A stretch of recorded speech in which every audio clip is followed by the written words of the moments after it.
Bon, aujourd'hui, on en est là. Il manque des choses ici. On les avait enlevées ensemble la dernière fois.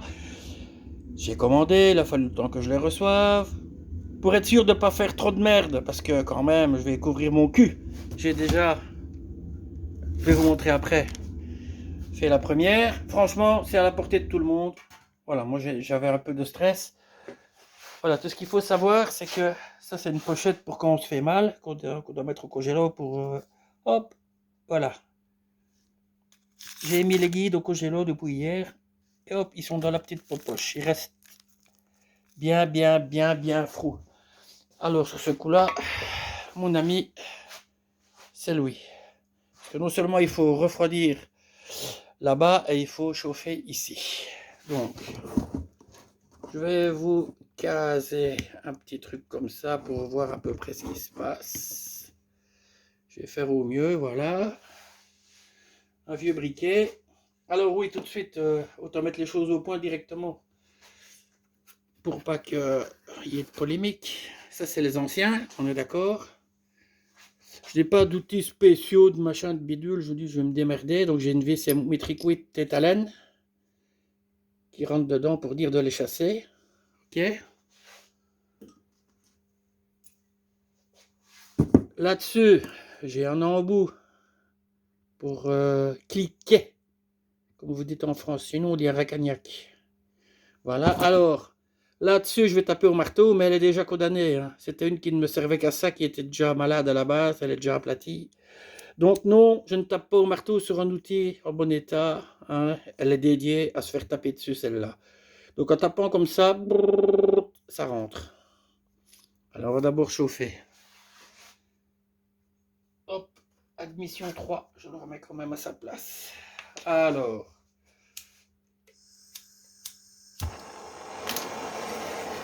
c'est parti, il y en a pour 1 ou 2 minutes. Hein. Un peu de saleté. Ouais, je suis désolé, je vais devoir vous saouler à chauffer en direct, à perdre 2-3 minutes là-dessus, mais si je veux vous montrer comment je procède, il n'y a pas le choix. Je dois m'occuper de ça. Donc logiquement, je dis bien logiquement, dans la prochaine, j'aurais peut-être trouvé, j'ai une piste pour aller chercher un jeu de cylindre piston plat chez un ami qui a un moteur de 914 qui est passé en 2,4 litres, donc avec des pistons de 103. Donc il lui reste, il avait monté d'abord en 2 litres avec des cylindres et pistons neufs.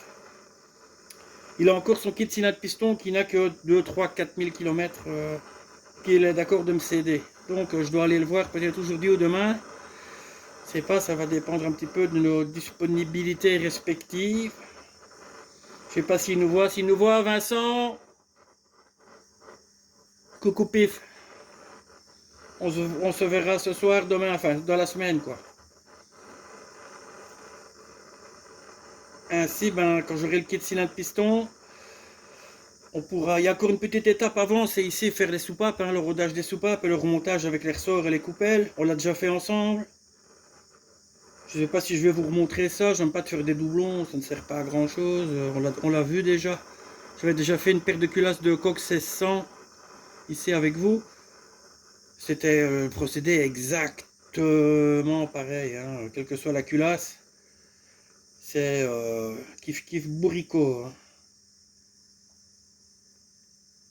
Tu places l'appareil, tu mets ta culasse dedans, ta soupape, tu compresses ton ressort, tu mets les deux petites clavettes, tu relâches l'appareil et tout ce coin, c'est bon voilà. Enfin, si vous voulez, on fera une petite vidéo rapide là-dessus, ou on en fera une ensemble quand même, ou pas. Hein. Pour moi, c'est plutôt pas, parce que il n'y a pas grand intérêt à faire un truc qu'on a déjà fait. Hein, moi, ça ne m'arrange pas tellement de faire 2 fois le même, mon copain. On voit que ça commence à fumer, ça commence à être un peu chaud. Hein. On dit toujours il faut 100 degrés, il faut cracher dessus, machin. Ben, je crois qu'au pif, on va commencer à être bon. Hein. De toute façon, si tu dois commencer à taper comme un saut et que ça rentre pas, c'est que c'est pas assez chaud. C'est simple. Mais comme les guides ont été dans le congélo, franchement, ça passe. Ah oui, il y a une chose que je ne vous ai pas encore, oui, que je ne vous ai pas rappelé. J'avais mesuré le dépassement, si vous vous souvenez, de combien il dépassait ici. J'avais 6 mm. Donc j'ai calé mon pied à coulisse sur 6. Voilà. Alors quand je les enfonce, hop, je mesure comme ça ici que j'ai à peu près mes 6 mm. Ça ne vient pas à un dixième. Hein, bon, il ne faut pas les enfoncer contre non plus, mais enfin, ça ne vient pas à un dixième. J'ai vu, on a un grand débattement. C'est pour être à peu près tous pareils. Bon, je pense que c'est assez chaud, à mon avis. Donc on est bien ici à l'extrémité sur un échappement qui est en 9 mm à l'intérieur, pas en 8. Attention parce qu'il ne s'agit pas de se tromper. Hein. Parce que c'est après, il s'agit de le ressortir, on va essayer de ne pas les abîmer. Hein. Bon, on va mettre ça de côté. Alors je pense que là c'est bien les échappements que j'ai. Attention parce qu'il est bien froid, c'est pas trop le réchauffer. Je vais prendre une soupape d'échappement. Là, pour bien m'assurer que c'est du 9 mm à l'intérieur. Voilà, ce serait un d'admission. La soupape ne passerait pas. On est là, échappement. On le met dedans, on tapote.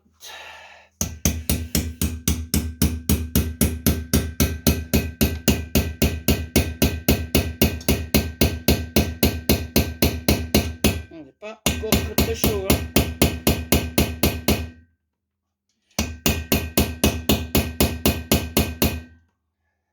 Encore un petit peu.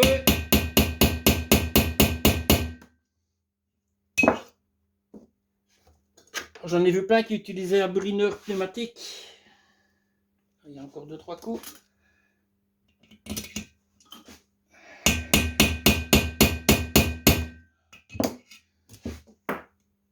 Voilà, je ne sais pas si vous verrez bien.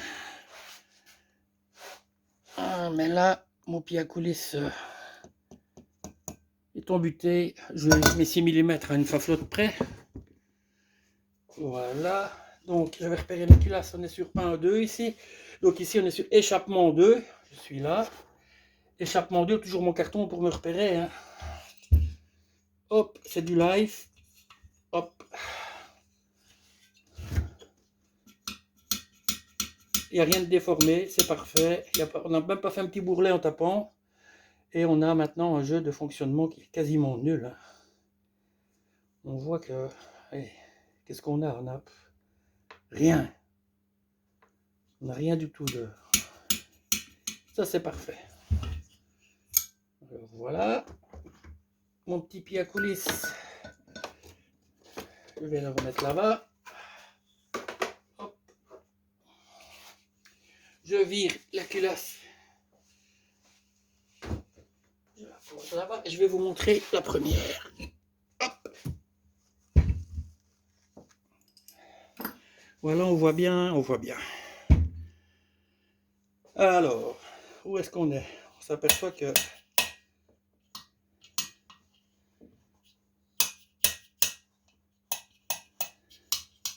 tout est bien libre. Elles font un beau bruit quand elles claquent.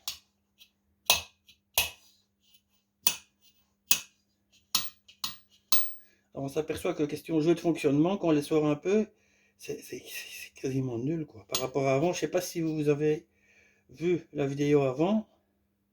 Franchement, il y avait 4 mm ici. C'était une folie.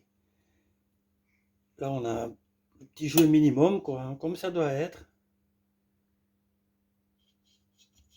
Donc, ben voilà, les culasses sont en très bonne voie de sauvetage. Hop.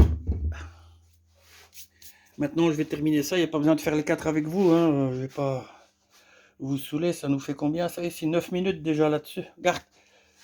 En chauffant ici, mon camarade, mon copain. Et on va cramer, ça pue le cramon ici dans ma cave. Bon, allez, voilà une petite vue sur la culasse. Et sur les vieux cartons à dégager. Voilà donc, ben,